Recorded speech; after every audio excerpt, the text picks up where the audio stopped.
do you do? My name's Albert. Hi, I'm Alexa. Alexa, pleasure to meet you. Nice to meet you. Definitely. So what can we help you out with today? I guess I'm struggling at work. My boss is really annoying, and she's lately been micromanaging a lot. And today, it was just extra stressful. I had been gone for a few days because I was sick, and it just an incident where I was on call last week, and I didn't answer the phone when someone called because I was sleeping. So it wasn't my fault that I didn't answer the phone. Anyway, she was really mad about it and was telling everyone else about how she was annoyed about it except me because I was gone. So it was just frustrating because she's supposed to be my manager, or the boss, I guess. And she kind of talks to everyone else about how she's annoyed, but then I never really got a direct talking to about it, I guess. And so that was frustrating, among other things. She's just kind of in people's business all the time, and so it makes work more stressful. I can dig that. Yeah. Definitely dig that. So it's just been irritating me a lot lately. Okay. What do you do? I usually complain to everyone else about it. And then what do you do for work? Oh, what do I do for work? I am a chemical dependency counselor trainee at a treatment center. Right. So when she gets involved in things, it can involve my clients, which can really frustrate me because she doesn't know what's going on and she won't ask questions. She'll just say, this needs to happen or this needs to happen. And it doesn't, I don't know, it makes my job harder. It's almost like you're doing your job and someone's behind you, making a mess. And then you have to go back and pick it up. Definitely been there before. Yeah. How long have you been on the job? I've worked there almost 5 years, but I've been doing my specific job about a year and a half. About a year and a half. Just finished up with school? Yes. Okay, nice. Yep, almost done. So, almost done? Yep. Very cool, very cool. Well, definitely proud of you for doing that. Oh, thanks. So in the 5 years that you've been there, total, work performance, things, obviously you've been there, 5 years, so you must be doing something right at the job, right? I hope. So how long has she been your immediate boss? The whole time. Well, she's the executive director, but she was my immediate boss for about 4 years. Okay. And so we worked closely together, but now I have a treatment supervisor that's ahead of me. Okay. So she's kind of the other person. So we don't talk as much as we used to. Has she been the same type of boss the entire time? The certain problems that you're dealing with now and kind of getting fed up with it now is from what I'm hearing, so anyway, has it been consistent through these 5 years? Has it been that way, or has something changed over the last year and a half, or? It wasn't like that when I first started. She kind of did her own thing, did all her business paperwork, and I never really had to deal with her, but we had a couple bad treatment supervisors, so I think, or people that didn't work out, I guess. Mm-hmm. So I feel she felt like she needed to micromanage everybody. Okay. And so it's frustrating. She'll just kind of randomly say things oh, this person, needs to be discharged from treatment or something like that. And it's and then I think, well, why? You know what I mean? Because she's not a clinical staff person, but she'll just kind of say things like that without any background. And so it just gets really annoying after a while. What kind of communication do you have with her, whether on a personal level or a business level? Since 5 years working with somebody, I don't know if you guys go out and, have drinks after work at all, or if you guys, have good staff meetings where you guys are able to sit and talk with the clients after you have a session, or whatnot. Well, her and I don't have a personal relationship, outside of work. But, I try to communicate. She can be really defensive about things, or she's very much well, I'm the boss kind of person, so sorry. Right. And so sometimes I'll just be last week we had a staff meeting and I was a little rude. I would say snarky almost. Okay. And she didn't even say anything to me about it, but she told other people that she was really mad about it. So that's the thing, it's very passive aggressive. Right. It's not just me and her, it's a lot of other people have the same problem. Right. But she just gets on my nerves, so I don't feel like being nice. I just kind of say really rude things. I understand. Do you think that's a healthy environment at work? Probably not. Okay. I'd like to work on better communication. I mean, part of it is, being passive aggressive. How could you see better communication happening? Probably trying to sit down and talk to her one-on-one. Maybe telling her how I feel about the situation. Okay. Although sometimes I don't think it would matter. Right. But I mean, lately I just go to my direct supervisor, Okay. and she kind of will take care of things, or she'll mention something, and I know that things are being done. Right. Because that's like the person that talks to her about it. So then you are following kind of the chain of command. Yeah, Or I if do. you're not getting along or being able to communicate with your direct supervisor or the chief, in the line, then you go to that next step. So Yes. that's very positive. There's a lot of times I've seen where, of course, she's doing what it seems like you're saying, is she's almost doing a little bit of, not backbiting, but kind of going around you Mm-hmm. and speaking around you rather than just coming directly to Right. you, where you would like the respect of having her come and talk to you person to person, Yeah. in the situation, and you're not getting that from her, so you circumvent and go to a higher up. It kind of helps Mm-hmm. alleviate some of the problem, but I have a feeling that you still feel that tension Yeah. in between you two Definitely. that somehow needs to resolve. Right. It's almost hard to say, but it's almost a one or the other, where it's either we can get along or we can't work together. Mm-hmm. Where it seems like it's getting very frustrating, Yeah. for you to even go to work on. Well, how I'm reading it, and maybe I'm wrong, I don't know, is sometimes when you're on call and you get a call to go in, sleeping or not sleeping, you might not want to go in. Right. Well, yeah. Because if you go in, somebody's just going to tell you that somebody said something about you Well, that makes it uncomfortable. yeah, and also like I'm only on call like once every couple months, Okay.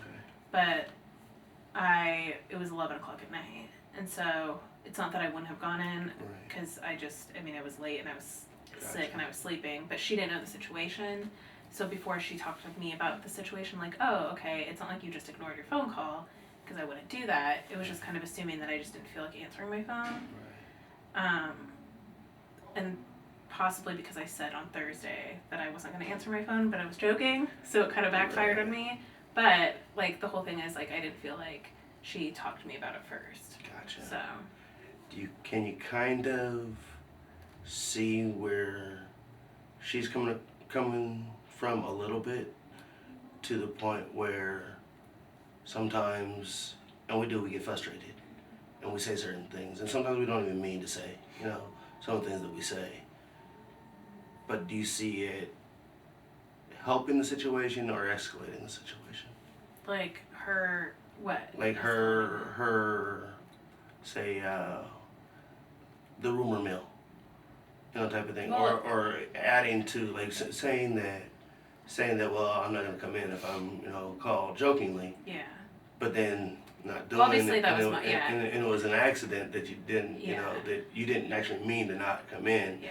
but it kind of would. Do you see how that can kind of feed? Well, yeah, into like her I was just being a premonition? jerk, and then she, of course, it actually happened, and then in her head it was like, oh, well, she probably didn't want to answer the phone. So, yeah, so I get where that's coming from. Have you talked to her about that? No. And sat, say, hey, I was kind of playing around, and this is what happened. Even if it goes on deaf ears, maybe you're still stating, Today I was What trying not to is- talk to her because I was really angry. Right. So I kind of decided it might not be a good idea to like talk to her because it took me like half the day not to be angry about it. Okay. So I thought I might have to like take a day or two before I said anything.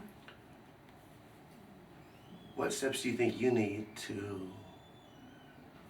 be more comfortable with speaking to her? As far as like kind of digging, within yourself and finding that, you're a professional. You've been on the job 5 years. I would imagine being in the field, for 5 years and working real hard to go to school, for it and almost done with school, that you're really dedicated to your clientele, Mm-hmm. and that you really see and know that there's a need and feel like you can make a great impact, on people's lives. What steps do you think you can take to make your relationship better with your boss? I think better communication. What you said, but what does that look like? Not being more, I guess, like assertive with her. I don't know what that looks like. It's kind of hard to say, just because it's like I could say I not be passive aggressive, Right. but it's hard not to be because I'm not going to talk to her in the middle of a meeting in front of everyone. But, Do you think you can maybe call her aside to, like a side meeting, with her? And like every time you hear something that she said about you from someone else without saying who has said it, look, I'd really appreciate like just being assertive with her and saying, look, I'm a grown woman. I work in this field just as you work in this field. We're here for the clients, we're not here for us. We need to get past this some way, somehow. I'm a woman, you're a woman. Come and speak to me. Like a woman, if you have something with me or against me or I've done something wrong, I just want to be better. And take it more in a position to where you might want to be learning from her, because I can see she's maybe been in the field maybe a little bit longer than you have, and you're fresh and new, kind of coming in with a new degree, but she can almost feel like she might be being weeded out, or she might be getting, too old or too long in the process, and you might be a threat, to her position. So approaching her maybe in a way that I'm here to learn from you, but I can't learn from you if you're not coming to me and talking to me about the things I need to change or the things that I need to fix. And if I disagree with you, I would like you to be woman enough to us to have a conversation and not a fight about it, and weigh the options away. I don't know. yeah. Do you think that something like that might be feasible? Yeah, I think it could be helpful if I just talked to her one-on-one, like face-to-face, and just kind of stated, like, that's how I felt about the situation. I mean, she responds okay to things like that. It just depends. Like, it's just hard. It's hard to, like, confront somebody, like, at work when it's your boss, because I don't want to come off as, like, I don't know, like I'm arguing with her or something. 'Cause she's very, like, it's like a control thing. I've been in very similar situations to where I've tried the sit down, with my immediate supervisor, and I've tried to have that I'm a grown man, you can talk to me like I'm a person, you don't have to talk around me for me to catch this in any type of fashion or way other than you just come and talking to me, and it hasn't worked at some points. But at that point, it's still, again, going back to what you've already done and the avenue you've already, presented is following that chain of command and going to that next supervisor and saying, I need a 3-way sit down so that there's a mediator, Yeah. In between, so it's not just, now you yeah. girls can be, I'm kidding. No, but, seriously. Yeah. A mediator is a good thing to have, sometimes if you can't have a direct conversation. I don't know, maybe just kind of some options, some ideas. Do you have somebody at home or a girlfriend or somebody that you speak with, about these things? Yeah, I mean, I have friends I complain to a lot. Right. Well, and I'm really close to like a couple of my coworkers, the other counselors at work. Like, we're actually like good friends outside of work. So I mean, we talk about that kind of stuff a lot. Like, we kind of process through it. Like, if something makes us angry, we'll talk about it. So it's not something that I necessarily have to communicate to her.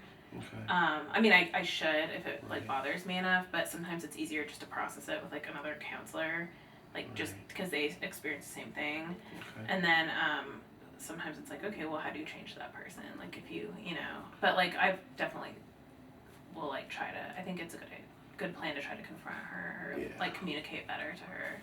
And maybe even doing, whether you want to do it, here in a session, at times we can, role play certain scenarios where, what I like in a situation like this is that we don't have any type of personal bonding between us, to where I can be super snitty, with you coming and confronting, your boss, with something and how you would react, kind of on the cuff, with it.